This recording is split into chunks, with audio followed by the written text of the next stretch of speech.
নমস্কার, আমার নাম ডক্টর পুরু ধাওয়ান এবং আজকের এই ভিডিওতে আমরা আলোচনা করব গরমের সময় কিডনি ফেলিয়ার রোগীদের ঠিক কতটা পানি খাওয়া উচিত। কতটা পানি খেতে হবে? এই প্রশ্নটা প্রতিটি কিডনি ফেলিয়ার রোগীর মনে থাকে। এখন শীতকালে ডাক্তারবাবু বলেছিলেন ১ লিটার পানি খেতে। তাহলে কি সেই ১ লিটার পানি গরমেও চলবে? মে জুন মাসেও? তাহলে আপনাকে এটা বুঝতে হবে যে আপনার শরীরের পানির চাহিদা বদলাতে থাকে ঋতু অনুযায়ী, আপনার কাজের ধরন অনুযায়ী।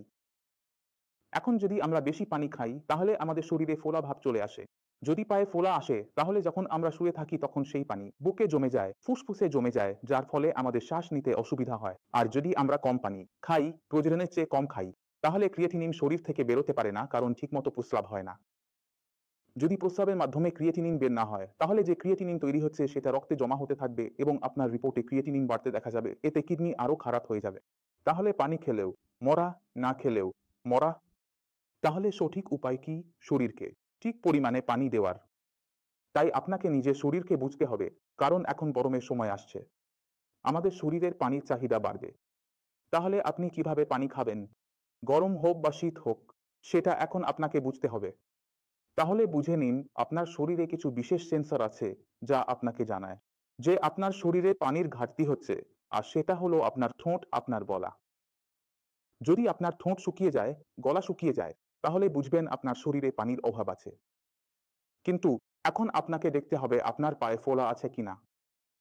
যদি আপনার পায়ে ফোলা থাকে, তার মানে আপনার শরীরের ভেতরে অতিরিক্ত পানি জমে গেছে, যেটা কিডনি বের করতে পারছে না। তাহলে এমন রোগীদের ক্ষেত্রে আমাদের বেশি পরিমাণে পানি খাওয়ানো উচিত নয়, কারণ যত বেশি পানি আমরা খাব ততটাই সেটা শরীরে জমা হতে থাকবে। তাই আমাদের এতটুকু পানি খেতে হবে যাতে আমার ঠোঁট আর গলা ভিজে থাকে, পানি যেন আমাদের শরীরে জমে না থাকে। তাই আমরা কি করি, একবারে আধা কাপ অর্থাৎ 50 ml পর্যন্ত পানি একবারে খেয়ে নিই। এখন 50 ml তো খুবই কম, তাই না? তাহলে পরের 50 ml পানি খেতে হলে আমাদের অন্তত 10 থেকে 15 মিনিট, 20 মিনিটের একটা বিরতি রাখতে হবে। 20 মিনিট পর আপনি আবার 50 ml পানি নিতে পারেন। যদি আপনার পিপাসা লাগে তাহলে, যদি পিপাসা না লাগে তাহলে আপনি পানি খাবেন না।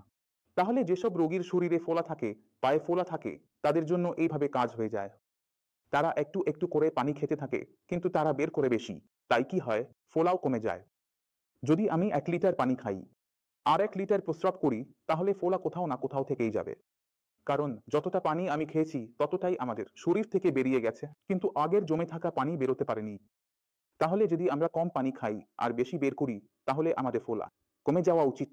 এতে শুধু খেয়াল রাখতে হবে খাবারে লবণের পরিমাণ কম রাখতে, আর রিপোর্টে অবশ্যই থাইরয়েড চেক করতে, এবং রক্তে প্রোটিনের পরিমাণ কত আছে সেটাও চেক করতে। যদি আপনার শরীরে প্রোটিনের পরিমাণ কম থাকে, তাহলে ফোলা যে কোনো অবস্থাতেই থাকবে যতক্ষণ না শরীরে প্রোটিনের ঘাটতি পূরণ হয়। আর প্রোটিনের ঘাটতি পূরণ করতে হলে আপনাকে নিজের ক্ষুধা, নিজের খাওয়ার ইচ্ছেটাকে যেন রাক্ষসের মতো করতে হবে, যাতে আপনি দিনে 3 বার, 4 বার, 5 বার ভালোভাবে খেতে পারেন, যাতে প্রোটিন আমাদের শরীরে ভালো পরিমাণে যায় এবং শরীরে যে প্রোটিনের ঘাটতি আছে তা পূরণ হতে শুরু করে। এখন যেসব রোগীর পায়ে ফোলা নেই, অর্থাৎ যাদের শরীরে পানির পরিমাণ বেশি নয়, সেই সব রোগীকে যে পরিমাণ পানি খেতে হয় তা হলো 1 কাপ অর্থাৎ 100 ml। আপনি 100 ml পানি খেলেন, তারপর আমাদের দ্বিতীয় কাপটা 10 থেকে 15 মিনিট পরেই আসবে। কেন? কারণ ১০-১৫ মিনিটের মধ্যে আমরা কি করব? আমরা যে পানি খেয়েছি সেটা শোষিত হয়ে আমাদের মূত্রথলিতে পৌঁছে যাবে এবং আমরা প্রতি আধা ঘন্টায় প্রস্রাব করতে যাই। তাহলে এতে কি হবে? পানি আমাদের শরীরে যাচ্ছে, সেটা জমে থাকবে না। যদি সেটা জমে না থাকে তাহলে ফোলা আসবে না, এবং ফোলা না এলে আমাদের কাজ চলতে থাকবে। কারণ অল্প অল্প করে পানি আমাদের শরীরে যাচ্ছে, প্রস্রাব তৈরি হচ্ছে, ক্রিয়েটিনিন ও ইউরিয়া তাতে মিশে বাইরে চলে যাচ্ছে। তাই ক্রিয়েটিনিন বাড়ার সমস্যাও আমাদের দেখতে হয় না। তাই আপনাকে আপনার অবস্থা বুঝতে হবে। আপনাকে আপনার সেন্সরগুলো বুঝতে হবে এবং সেই অনুযায়ী আপনাকে আধা কাপ বা 1 কাপের মধ্যে নির্বাচন করতে হবে যে একবারে আপনি কতটা পানি নিতে পারবেন। দুটোর মধ্যে 10-15 মিনিটের ব্যবধান রেখে আপনি দ্বিতীয় কাপ নিতে পারেন। তাও তখনই যদি আপনার পিপাসা লাগে। যদি পিপাসা না লাগে তাহলে বাড়তি পানি খাওয়ার কোনো দরকার নেই। কারণ আপনি যদি বেশি খান তাহলে শরীরে ফোলা আসবে, আর কম খান তাহলে প্রস্রাব কম হবে এবং আপনার রিপোর্টে ক্রিয়েটিনিন বাড়তে থাকবে। তাই এই পার্থক্যটা বুঝে নিন।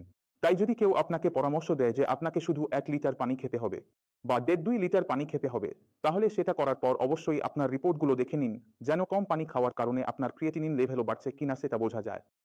তাহলে যদি আপনি পানি কমিয়ে দিয়েছেন আর ক্রিয়েটিনিন লেভেল বাড়ছে, তাহলে আপনি বুঝে যাবেন এটা কোন কারণে হচ্ছে। তাহলে আমি আশা করি এই ভিডিও থেকে আপনি অনেক কিছু বুঝতে পেরেছেন। তবুও যদি আপনার মনে কিছু প্রশ্ন থাকে, কিছু জানতে চান, তাহলে অবশ্যই জানতে পারেন। চলে যাওয়ার আগে আমি চাই আপনি কিছু কিডনি ফেলিয়ার রোগীর সাথে অবশ্যই দেখা করে যান।